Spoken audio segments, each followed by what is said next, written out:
Good morning student. आज हम बहुत ही इम्पोर्टेंट और यूज़फुल चैप्टर पढ़ने जा रहे हैं। आधा आप पढ़ चुके हैं पहले, आधा और बचा है, जिसमें अपन पहले किडनी की स्ट्रक्चर और थोड़ा नेफ्रॉन के बारे में जानकारी पढ़ चुके हैं। इस टॉपिक को ज़्यादा डिफ़िकल्ट ना समझें, टॉपिक बहुत आसान है, इसलिए उसको और आसान बनाने के लिए आज हम लोग इसको हिंदी और इंग्लिश दोनों में समझने की कोशिश करेंगे। और दूसरा ये कि ये चैनल जो आप अभी देख रहे हैं इसको पहले सब्सक्राइब कर लीजिए, लाइक कर दीजिए और शेयर कर दीजिए, ताकि आपको और अधिक वीडियो अपने सिलेबस से संबंधित मिलती रहे।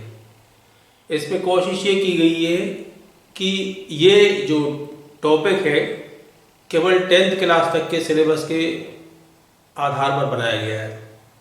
हम उसको उतना ही एक्सप्लेन करेंगे जो आपका 10th क्लास में काम में आएगा। हायर क्लास के लिए दोबारा वीडियो अपलोड किया जाएगा। तो चलिए शुरू करते हैं फिर नेफ्रॉन्स के बारे में जानकारी, नेफ्रॉन की स्ट्रक्चर और नेफ्रॉन के फंक्शन के बारे में जानकारी, उसकी physiology.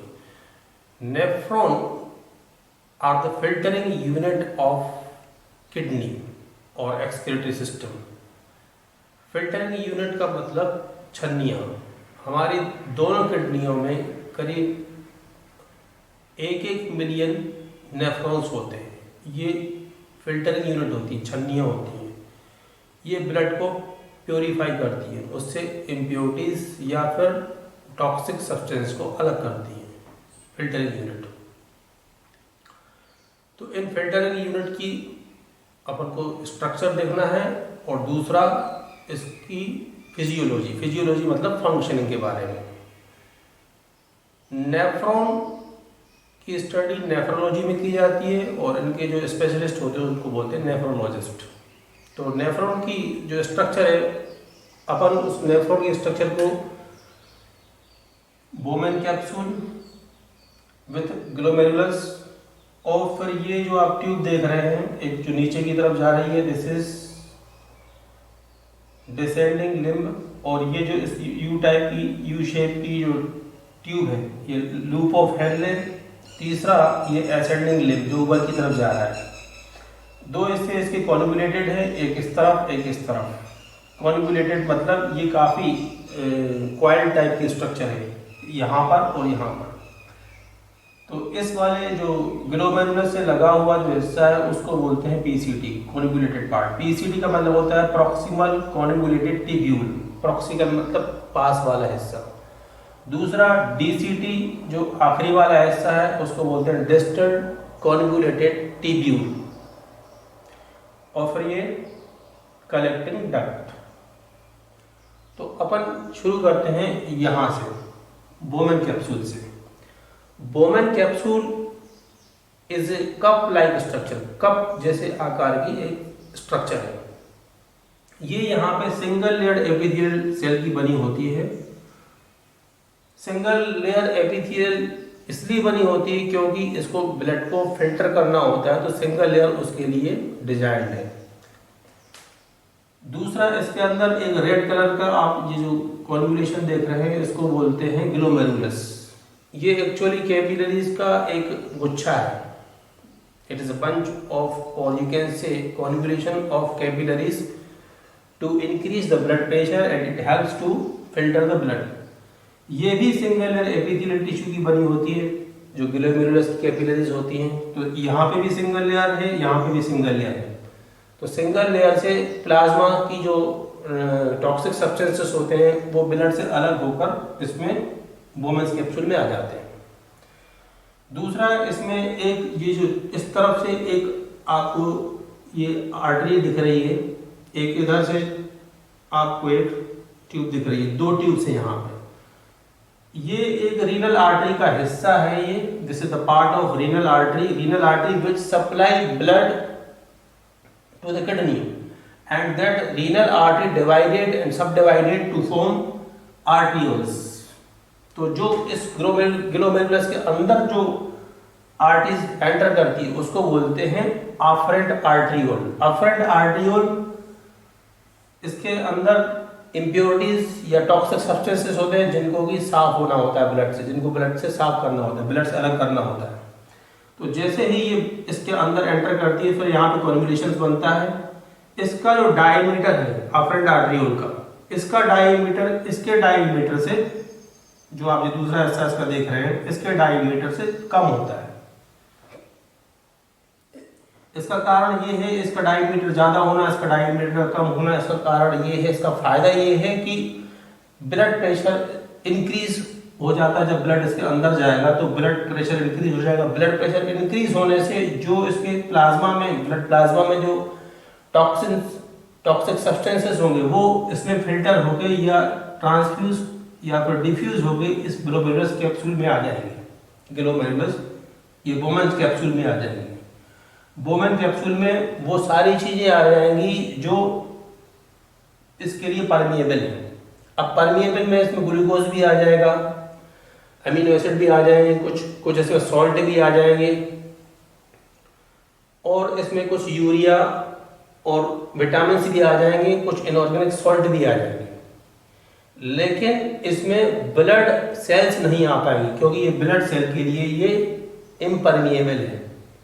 White blood cells, red blood cells और एपिथेलियल सेल्स या प्लेटलेट्स ये इसके अंदर नहीं आ सकती, इनके लिए इम्परमिएबल है। इन सब्सटेंसेस के लिए टॉक्सिक सब्सटेंसेस हैं उनके लिए परमिएबल है। तो वो सारे टॉक्सिक सब्सटेंसेस इसके अंदर आ जाएंगे बोमेन कैप्सूल्स के अंदर। बोमेन कैप्सूल के अंदर कुछ यूजफुल सब्सटेंस भी आ जाएंगे जो बॉडी के लिए बहुत इंपॉर्टेंट है। वो बाद में जाके इसको नेफ्रॉन की कुछ हिस्सों से उनको वापस रीअब्जॉर्ब कर लिया जाएगा। तो यहाँ पे जो भी चीजें यहाँ पे फिल्टर होकर आ रही हैं बोमेन कैप्सूल के अंदर, उसमें कुछ यूजफुल थिंग्स भी हैं, कुछ यूजलेस, कुछ हार्मफुल थिंग्स भी हैं, कुछ ऐसे सब्सटेंसेस टॉक्सिक है, कुछ नॉन टॉक्सिक है, कुछ यूजफुल है, दोनों टाइप के सब्सटेंसेस आ जाएंगे। तो यहाँ पर जो छनकर आया है उसको बोलते हैं नेफ्रिक फिल्ट्रेट।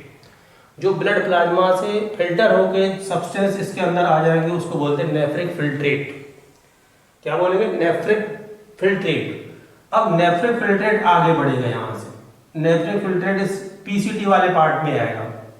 ये पीसीटी वाला हिस्सा है इसका। ये पीसीटी वाले हिस्से में इसके जो कुछ सब्सटेंसेस हैं जो प्लाज्मा में डिसॉल्व होते हैं वो यहाँ पे उन सब्सटेंसेस को अल्ट्रा फिल्ट्रेशन के लिए लाया जाएगा।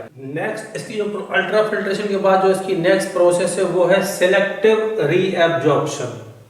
सिलेक्टिव रीअब्जॉर्प्शन मतलब जो सिलेक्टेड सब्सटेंसेस हैं जो बॉडी की रिक्वायरमेंट है, जो बॉडी से बाहर नहीं निकलने देना है, उनको बोलते हैं, उस प्रोसेस को बोलते हैं सिलेक्टिव रीअब्जॉर्प्शन। इसमें उन सब्सटेंसेस को बॉडी से जाने से रोका जाता है जो बॉडी के लिए यूजफुल है। जैसे ग्लूकोज है, glucose should not go out from the body, this should remain in the body.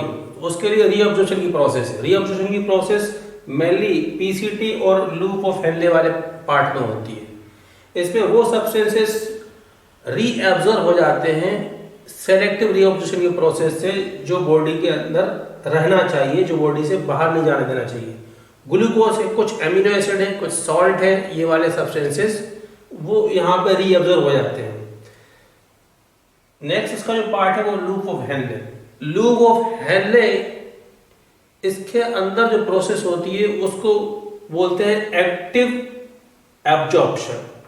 Active absorption में क्या होता है, जो वाटर है, अगर इस जो यहाँ से नेफ्रिक फिल्ट्रेट बना है उस नेफ्रिक फिल्ट्रेट में अगर वाटर की कॉन्सेंट्रेशन या वाटर की अमाउंट ज्यादा है, क्वांटिटी ज्यादा है, तो वो वाटर की क्वांटिटी ये पेरिटिब्यूलर जो कैपिलरीज है वो उसको एब्जॉर्ब कर लें और वापस से ब्लड में उसको डाल दें।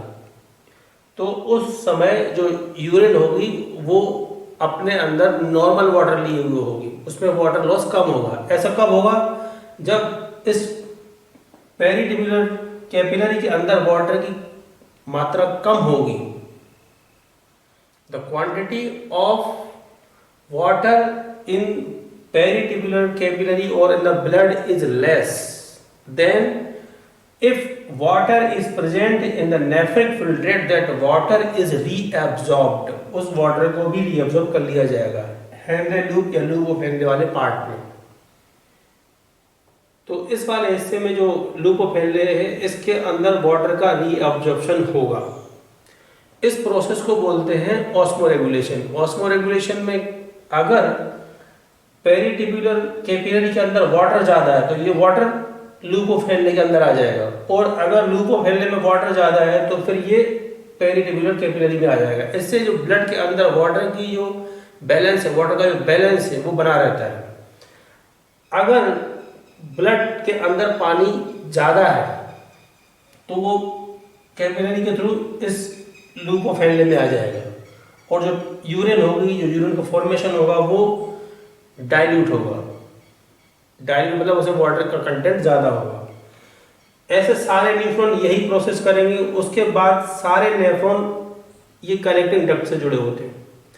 कलेक्टिंग डक्ट में सारे नेफ्रॉन अपना जो फिल्ट्रेट होता है, जिसको बाहर फेंकना है, जिसको बाहर रिमूव करना है, तो वो यूरिन बनके इसके अंदर कलेक्टिंग डक्ट में आ जाएगा। इस कलेक्टिंग डक्ट से बहुत सारे और नेफ्रॉन जुड़े हुए होते हैं, और ये सारे नेफ्रॉन अपना जो फिल्ट्रेट है, यूरिनरी फिल्ट्रेट है, वो इस कलेक्टिंग डक्ट में डाल देंगे।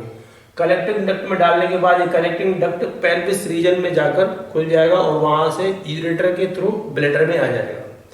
तो ये थी प्रोसेस जिसमें हम लोगों ने देखा स्ट्रक्चर नेफ्रॉन की, दूसरा इसकी फिजियोलॉजी के बारे में।